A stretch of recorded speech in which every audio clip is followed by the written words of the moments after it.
Hola, buenos días y bienvenidos de nuevo al blog jurídico de Panorama Náutico. Hoy vamos a hablar de impuestos y en concreto del mal llamado impuesto de matriculación, que en sí realmente se llama impuesto especial sobre determinados medios de transportes. Veremos quién tiene que pagarlo, en qué circunstancias hay que pagarlo y a cuánto sube este impuesto. La ley que lo regula dice que el impuesto de matriculación debe pagarse en dos circunstancias. Primero, cuando el barco se matricula en España, es decir, cuando el barco se registra en España, siempre y cuando ese barco tenga, esto hay que aclararlo, más de 8 metros, hay que pagar este impuesto. Es decir, aquí hablamos de matriculación o inscripción en España.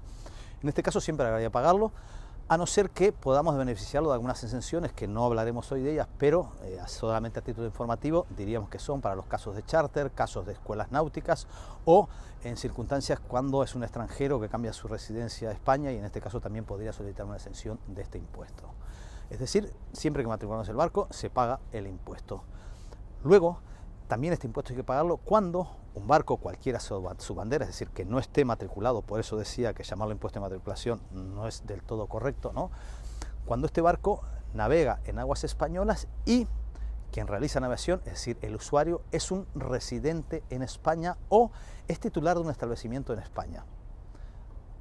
Veremos primero quién es el residente. Pues residente se supone que es una persona que paga sus impuestos, es decir, que vive en España y paga sus impuestos en España. ¿Quién debe pagar estos impuestos? Porque la residencia esta se determina a partir de las normas del IRPF, es decir, el impuesto de la renta. Es aquella persona que vive más de 183 días en España o el que tenga sus intereses familiares y económicos en España.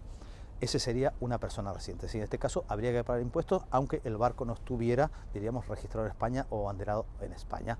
O si no, también cuando la persona que utiliza tiene un establecimiento en España. Y aquí ya la cosa no es tan clara, porque tener un establecimiento en España no resulta muy, diríamos, claro cuándo se produce esta circunstancia, ¿no?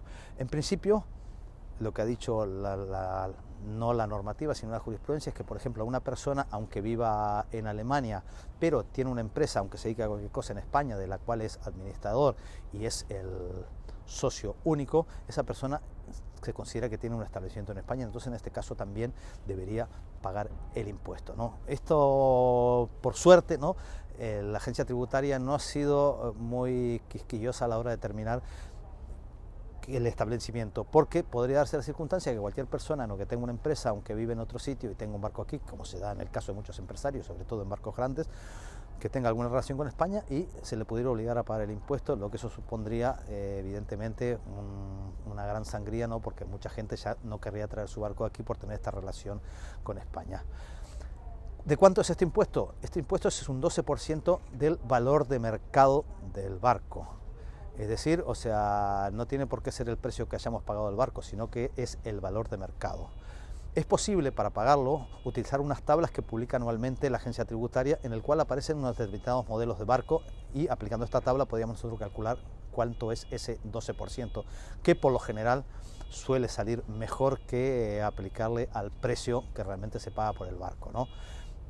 Pero lo cierto es que hoy por hoy estas tablas están bastante obsoletas y muchos de los barcos que hay en el mercado y que se compran no están en la tabla, por lo tanto no podemos aplicarlas y teníamos que en este caso utilizar el precio por el cual se hizo la transacción, y siempre la agencia tributaria podría discutirlo si considera que ese precio no es correcto, es decir, que no se corresponde con el precio de mercado que se está pagando por un barco así.